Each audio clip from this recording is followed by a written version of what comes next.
Hi guys, and welcome back to World of Tanks, and today we're going to be looking at the Russian Tier 8 Heavy, the IS-3. Now this is in the older tank line of the Russians, which are the slightly less armoured, which doesn't mean that they haven't got any, and more mobile branch of heavies, as opposed to the KV-4, which is heavily armoured and a lot less mobile.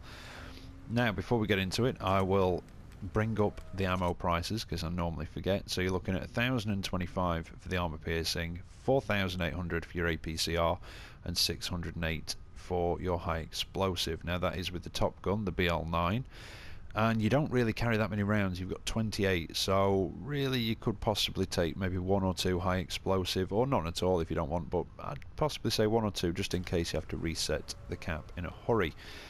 Now we'll look at some of the packages. This follows on from the IS, and you start off with the D25T, the 122mm, which is one of the guns on the IS, so you will be very familiar with it. 4.08 rounds a minute, which is quite poor.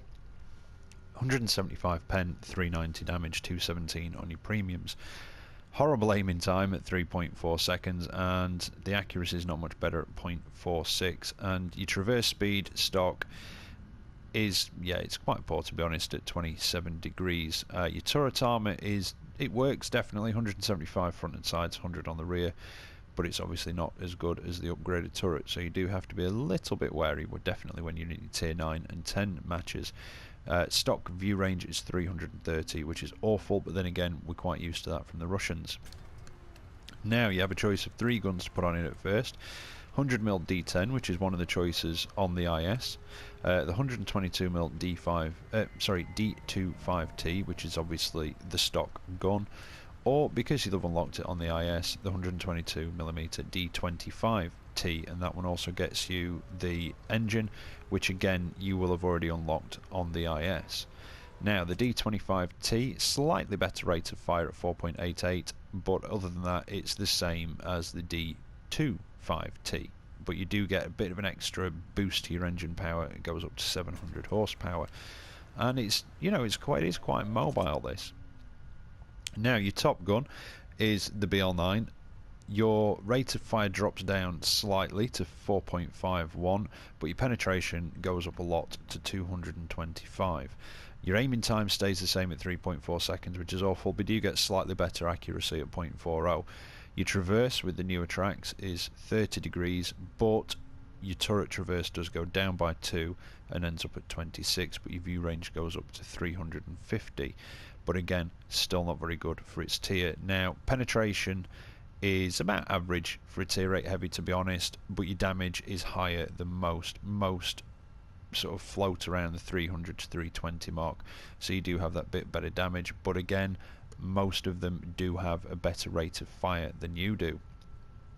Now, turret armor, 249 on the front of the upgraded turret, 172 on the side, and still 100 on the rear.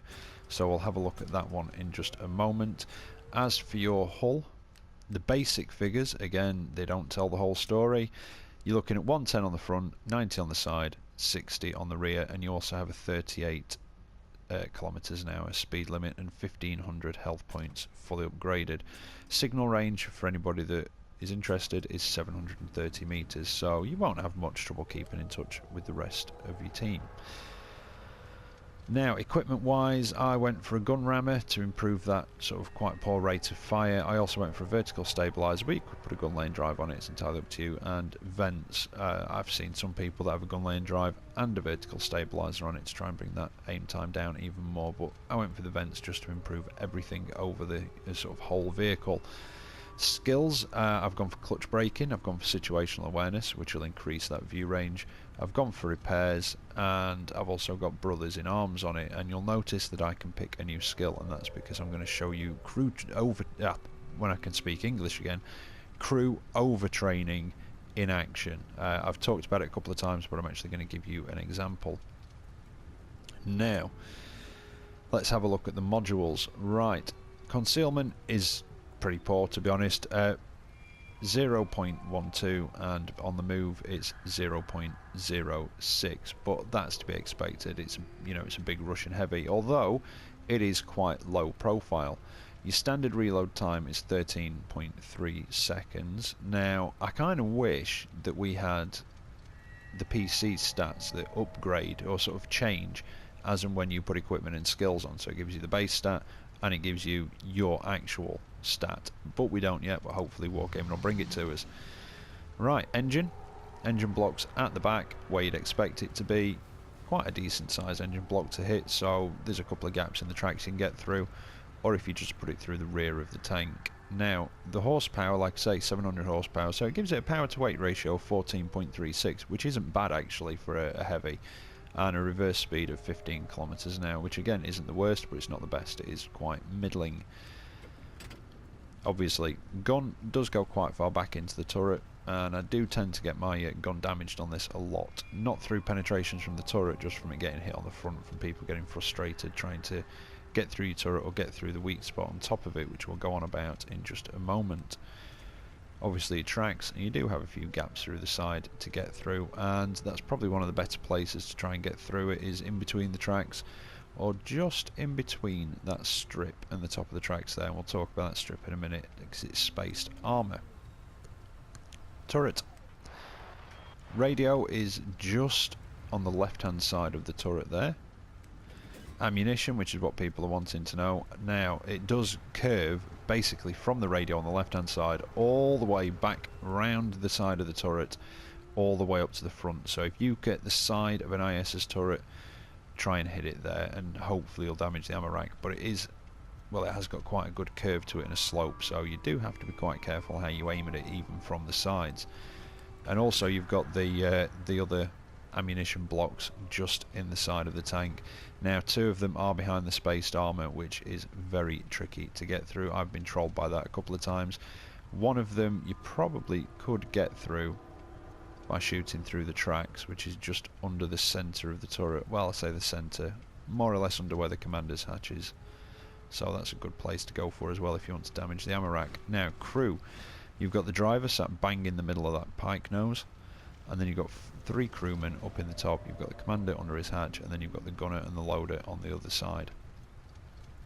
Now armour wise, well, it's got quite good armour, I must have to say. It's got a decent pike nose on the front with quite a low and well angled lower plate, but well, I have been penned through that a couple of times, so do try and hide it a little bit if you can. But if you're at medium range, it is quite tricky to get through, I must admit. Anyway, 1 to 20 mil. You've got the whole top deck, you've got the very top of the turret, and can you see that patch just behind the gun? Well, that is, I think, about 20 mil thick from what I remember doing my research on it, and it is quite a good weak spot to hit from the front, because if you've got a 60 mil or above gun, so 60 mil caliber or above, and you hit that plate, it doesn't matter the angle, you will overmatch it and you will penetrate. And it really annoys IS-3 drivers when you do that. They really don't like it when you pen them from the front, so that is a good spot to hit. It's not easy to hit from the front, but you can do it, and if I've got one of these at the front, that's where I normally try and go for. Now 21 to 30 mil, that's your spaced armour down the side, so all of that is spaced armour, and there is a chance that you will hit it, you will pen, and your shot will just get swallowed up by it, and it has happened to me before. In fact, I think I put a video up of it happening. I was in the VK4502A, I think it was, and I hit that spaced armour, and then the next shot that this guy put into me killed me, so it did troll me slightly. Now 31 to 50, which is basically just your gun as far as I can see. 51 to 70 mil is the small triangle where the driver's hatch is, which is another good place to try and pen if you can from the front, especially if one of these is face hugging. And then you've got the back of the turret and the whole rear of the tank, apart from that one little spot down there, and I think that's a bit thicker, so you've got to be quite unlucky to hit that spot. Right, 71 to 90 is in fact that spot there, the bit just above the spaced armour and the side of the hull just under it, and that whole angle as well, which follows the triangle of the spaced armour. You've also got these patches just on top of the turret, and that slightly flatter bit just below where the commander's hatch would be. Right, 91 to 120 is the upper sides of the turret, and a small strip around the bottom side at the back, and also basically the whole front of the pike nose, apart from those two small areas on the front there. Now with the IS-3, with every other tank that you've been playing up to this point, you have to angle to get the most out of your armour. With the IS-3 you have to try and keep it straight on, because if you angle it, it flattens out one side of your pike nose and makes it ineffective. 121 to 160, little patches all over the turret and the lower sides of the turret, and also those small patches on the front where there's tracks. You'll notice them because there's actually tracks on the front of the IS-3. They do act as extra armour on this one. Some tanks they do, some tanks they don't. And then you've got your 161 to 190, and we're getting towards the front of the turret here, where it gets more rounded and it gets a lot more protection on the turret front and around the gun mantle. And then your thickest armour is just either side of the gun mantle, reaching down to sort of underneath the turret cheeks there. So, like I say, if you've got one of these from the front, if you've got enough pen to get through the pike nose, just put it through the pike nose. Just try and avoid where the actual pieces of track are. If not, try and go for where the driver's viewport is, or, like I say, that 20mm patch of armour on the top, because you will overmatch it. I mean, anything that comes up against this, I think, has got a 60mm or above gun. So there's just about everything this sees will be able to overmatch that if you can actually hit it. Now, skill-wise, I think I've covered skills. I think that's about everything, basically. So I think what I'm going to do, I'm going to go off, I'm going to earn the extra little bit of XP that I need to unlock the T10. Then I'll show you the crew overtraining in action, because like I say, I've talked about it, but I've never shown you an example. And then we'll get into some replays. So you'll see me back in a minute through the magic of editing. Right, so here we are back again. I've got enough XP now, and while I just go and sell a piece of equipment, because I'm not sure if I'm going to keep the IS-3 or not, so I am just going to sell a piece of equipment or two just to get enough money to buy the T10. Because like I say, I don't know if I'm going to keep it or not. I might do, I might not. We'll see. So anyway, crew overtraining. Mentioned it slightly earlier. So what I did, got to the point where I was fairly close to getting the XP for the T10. My crew finished off situational awareness, and instead of equipping a new crew, I basically just left it flashing and ran the tank anyway. And what happens is that crew XP then saves up. So when I go in here and do this and buy the T10,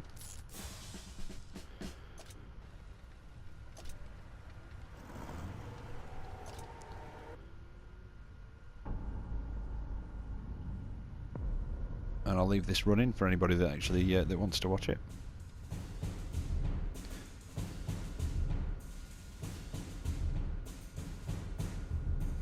But yeah, the crew XP basically saves up, so I'm not going to lose any of that. And what this overtraining allows you to do is this.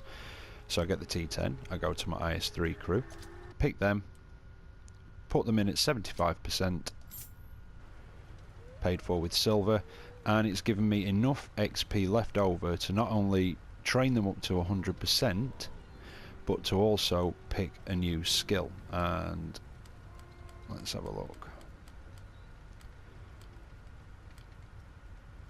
Well, I think I might go for off-road driving, say, and then I'm going to swap that out for something like Sixth Sense. So as you can see, I ran them for long enough to get them up to 100% and to get 9% of the way through off-road driving as well. And that is essentially crew training. So enough of me rambling on in the garage. You're here to see the IS-3, so let's get into those replays. Right, so here we are for the first of the replays, and it's Redshirt, it's an encounter battle, and it's a tier 9 match. Now, in tier 9 and 10 matches in this, you do have to play it more cautiously. You do have to try and keep it at range, and try not to get frustrated with the inaccurate gun on it, basically. At range, it will miss more often than not, I'm afraid. I mean, occasionally you do have those games where it just hits shots that you never thought in a million years it would.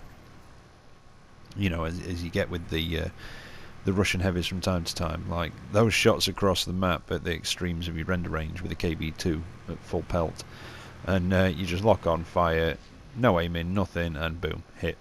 You know, that sort of thing. It's the magic of Russian accuracy. So I'm a little bit confused as to where to go, I think is probably the best word. Confused as to where to go at first on this. I don't really want to go into the sort of heavy valley down the western, the eastern side of the map, down the 0 line there. Some of these tier 9s would probably be able to pen the front of my tank at that sort of range, and I don't want to get caught out by auto loaders. I think there is one on the enemy team, I can't remember which one it is. So I'm going to pop up onto this hill and use, well, I say the concealment. There's a few bushes around me, but I'm far enough away, I think, that I'm pretty safe. No, there we go. Yeah, not far enough away, not by a long shot. I thought I might get the odd shot in, but I just bounced off that IS-2 over there, and something knocked my tracks off, possibly that CDC, and I think I take another hit to the tracks. That one penned though. That was possibly the VK450-2A, not entirely sure. So drop back to this small dip and just start putting shots in it, whatever I can really, and just trying to support the other tanks from medium, I'd say medium to long range. Now, Type 59, you've got to aim carefully at them. They've got a very bouncy turret if you don't aim properly, and indeed the front of the tank, its upper plate, can be quite bouncy if you don't aim it properly. Now, I was going for that weak spot on the top of that enemy IS-3, but at this range with this gun, it's not a particularly likely shot. But I'm going to try and reposition, keeping an eye on where the enemy are. And I managed to put them through the back of the, or the side of the Type 59's turret there. But I'm just keeping an eye on the enemy positions and trying to put myself in a position where I can shoot at somebody and I'm not going to get return fire. But something did shoot back at me then, and it penned. And I was just looking around for the sort of direction it was coming from, and that was a cheeky auto lock on the CDC, and it tracked him as well. Oh dear. Yeah, he took a beating, then he got punished. Right, so there's a Jagdpanther down that way. I've got an IS-3 in front of me, and I've got a tank destroyer off to my left, which might have been what hit me before when I thought it was the 4502A. And again, a bounce off that IS-3. At this sort of range, unless you hit a weak spot on the front of the IS-3, you're generally not going to pen. With 225, they are very tough. I managed to get a good one through the Jagdpanther. I was actually going for the tracking shot there, but it looked like I might have got it. But if I did, I think he burnt his repair kit. Mind you, if I got hit in the flank for 390 damage and it knocked my tracks off, I'd burn my repair kit to get the hell out of there as well. Right, that's a bit of a dodgy shot through the front drive wheel. It might make it. No, it dipped down. Take a bounce from the CDC. That was lucky. That was probably ill-aimed, or it's me moving made it bounce. So I've got a Tiger 2 in front of me, but I've got the side of his turret. And that was slightly low at 352. Now, I couldn't quite figure out at the time what he was going under, and then I realised it was actually that bridge that crosses the river, and I'm just looking for a shot, and I'm contemplating the tracking shot, but I thought, no. See if I can get a bit closer. Keeping an eye on the right flank. One of the tank destroyers is over the other side of the hill. In fact, both of them are over the other side of the hill now.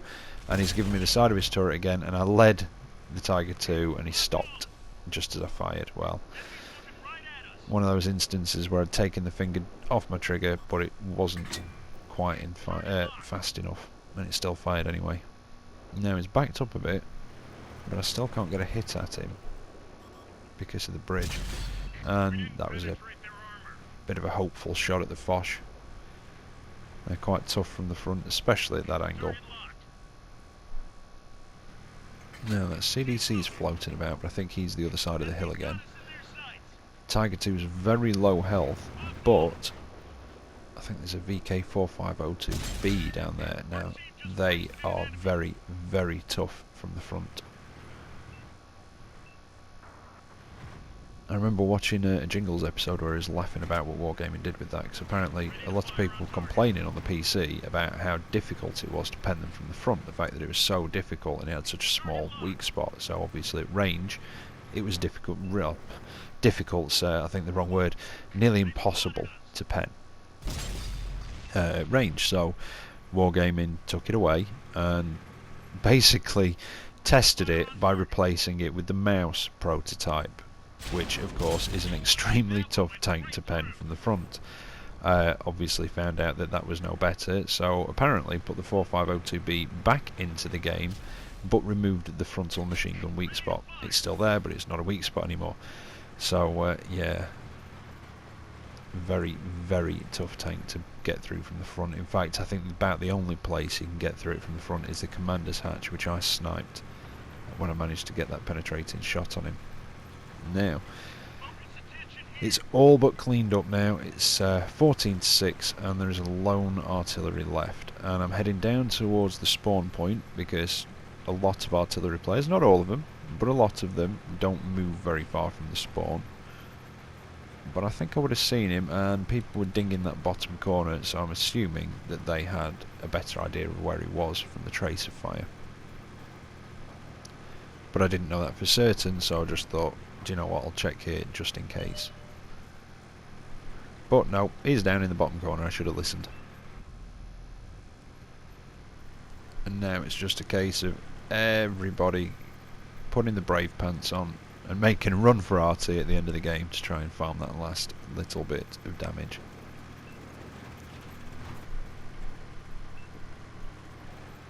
Now this is I think the first of 3 replays I've got for you tonight, and I realise that, you know, it's not been the most exciting match to watch, but it does give you an idea of kind of how to play this in a tier 9 match. Well, not how to play it in a tier 9 match, how I've had success playing it in a tier 9 match. You know, you guys might find your own way of playing it in a tier 9 match and do better than this. But this is how I've found it. It works for me using this tank in tier 9. Now, I think I did get some XP from a couple of ops, but I came out of that with a 2nd class mastery and a Confederate and just over 3,100 damage done. 1590 blocked and 1770 assisted, which will have boosted up that XP a little bit. And I came top of the table, which is nice, especially in a tier 9 match. It's always nice to come top of the table when you're not a top tier tank in that match, but only just, I think, by a few points of XP, just pipped 2nd to the post. But tier 10 matches, again, you've got to play it cautious and try and get round to the flank of some of the tier 10s, because you're just going to struggle to get through the front of some of them. Right, 2nd replay now. It's tier 8 match this time, quite a heavily tier 8 match, and a few, well, 3 it looked like tier 6s just propping up the bottom. Yeah, I would not like to be them. Of course, one of them's the MT-25, so that's not too bad. He's a light tank, he's probably used to it. But we're on Al Halouf, and it's a standard battle.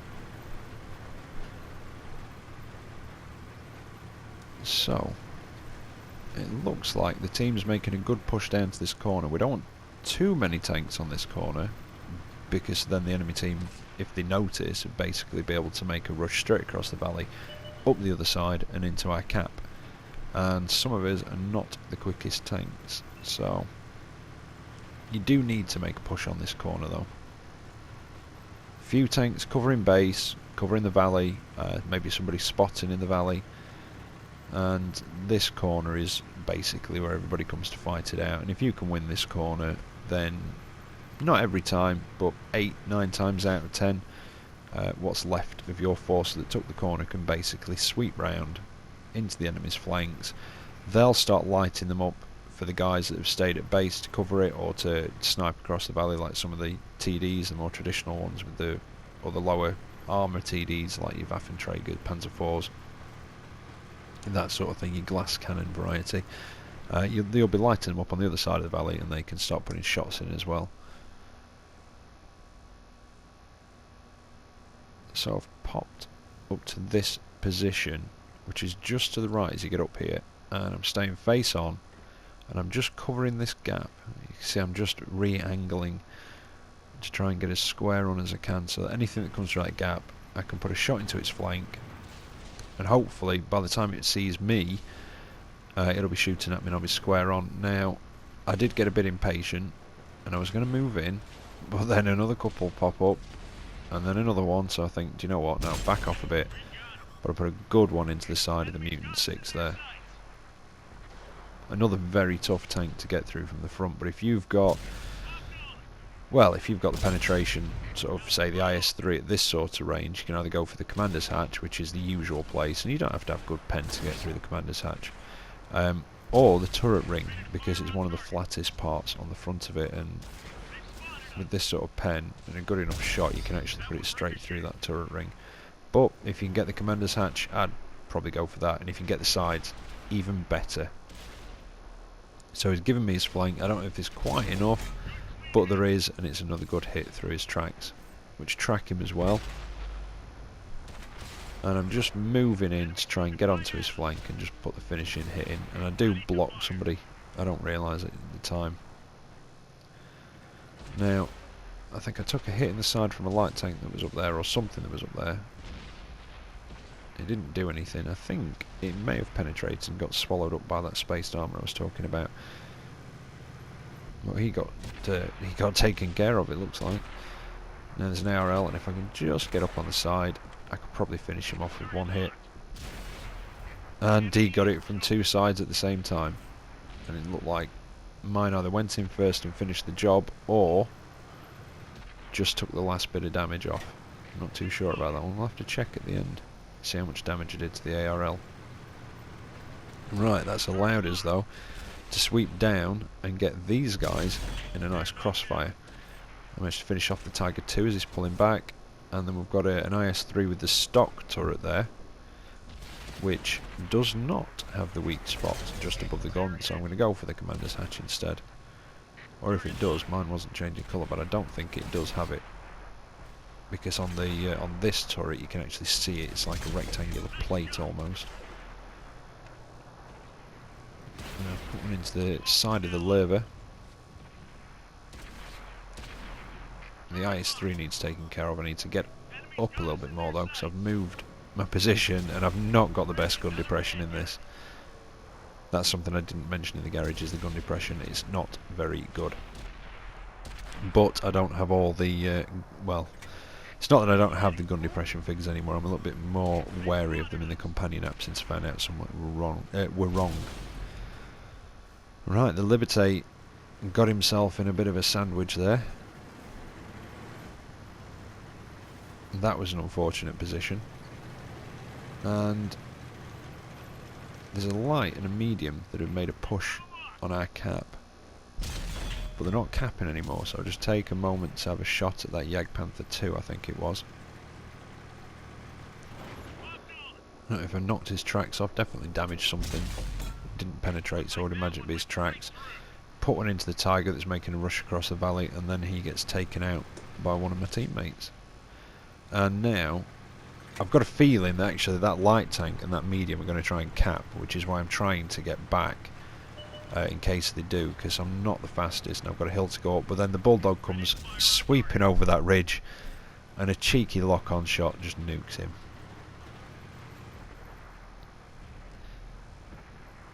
Now, something I think I did forget to mention in the garage, before you can put the first upgrade pack on this, even though you have unlocked the guns and the engine on the IS, you will have to grind out a bit of XP. Not loads, I don't think it is. It might be about 28,000 if I remember rightly. It's been a while now, but you will have to grind out a bit before you can put the D25T on, because you can also get the tracks and turret with it, I think, and I don't think I mentioned that in the garage. But I managed to get over that ridge and just put the last shot into that Type 59, I think. Did I? I wasn't paying attention. That's what you get for talking, isn't it? Not a bad round. Bit of XP from those ops though, in fact quite a bit. Just over 3,000 damage done, so not the best round I've had in it, but still quite acceptable. And I did, definitely. Got 2,000 XP for an op there, so... But again, came top of the table with 5 kills and 3,000 damage, so not a bad round. Definitely happy with that one. Now let's have a look. Where's that ARL? There he is, 292. I might have finished him, might have hit it first. Depends on how much damage the other guy did. But at least it wasn't 10. So I'm happy with that again, like I say.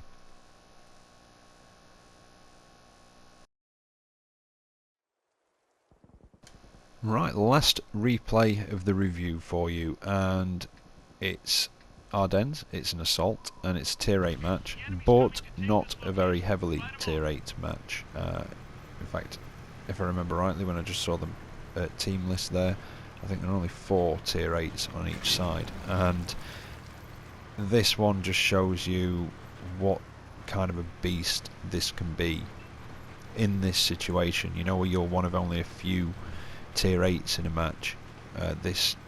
Well, it is a beast, and yeah, I remember coming up against IS-3s and tier 6s and some of the tier 7s, and you just didn't want to do it. You'd see that muzzle brake on the end showing you it was the BL9. The first turret, by the way, doesn't have the machine gun on top. The second turret does, and the BL9 has quite a distinctive muzzle brake. It sort of flares out slightly towards the back of the muzzle brake, and it doesn't have many holes in the front. So that's how you can tell what gun they've got on. I managed to put a good one into the side of the OI. Not a particularly nimble tank, I'm afraid, and not very well armoured from the side. But yeah, you guys probably know, when you're in a tier 6 or some of your tier 7s and you come up with an IS-3 and you've got no backup, it's, yeah, clean underwear time, isn't it? It really is, you just don't want to do it. Now I'm going to take a shot through the wall, but because it was poorly aimed and obviously through the wall, because of the angling, it did hit the front and it did bounce, but I'm going to aim this one better, and that one just punches straight through and finishes off one of the OIs. I didn't realise there were actually 2 of them there until that moment. I'm not going to reload quick enough quite to get that T20, I think it was, on the way through, although it did put a nice one into the LTTB.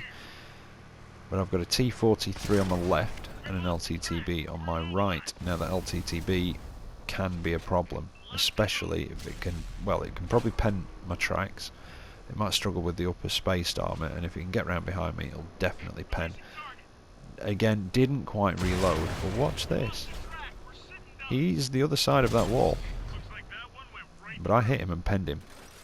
So be aware of that little spot on Ardennes if anybody's trying to hide in it up against that wall, or if you try and hide in it. Yeah, if you're close enough to the wall, people can shoot you through it. Alright, keeping an eye out for the LTTB. There he goes, and I just lock on and take a shot, hoping to finish him off, but not today. And now Artie's paying an interest. I'm in quite an exposed area to be hit by Artie there, so move in a bit. Put one into the T20, was that, or the T43? Wasn't quite sure which one I hit then for a second. Right, there's the T20. Both of these guys should just bounce off the front, but I think the T43 gets, I want to say, an 85 or an 86mm, something like that, so if he hit that weak spot on top of my turret, he could actually pen it, more than likely. T43, then we're going to reload in time to hit him before he backs off. Yep, but something hit me in the back. It was the E25, you sneaky little bastard. Get back here. Can I get him? Yeah. Finished him off. I do like the E25. It's very, very sneaky, and the T20 is now trying to get around me, but the train tracks slow him down a bit. And if anybody tries to get around you, just start reversing and try and reverse up to something so they just can't get round. And don't forget to move your turret and your hull at the same time in the same direction, because it then uses both of the traverses. It doesn't go around, obviously, the speed as if you added them up, but it does increase your traverse and get your gun round a lot quicker. I know it sounds sort of quite a simple thing, but I didn't know about it for the first month or 2 of playing it, so... But yeah, it's... if you're trying to get round quick in something that's not got the best traverse, move your turret and your hull in the same direction at the same time.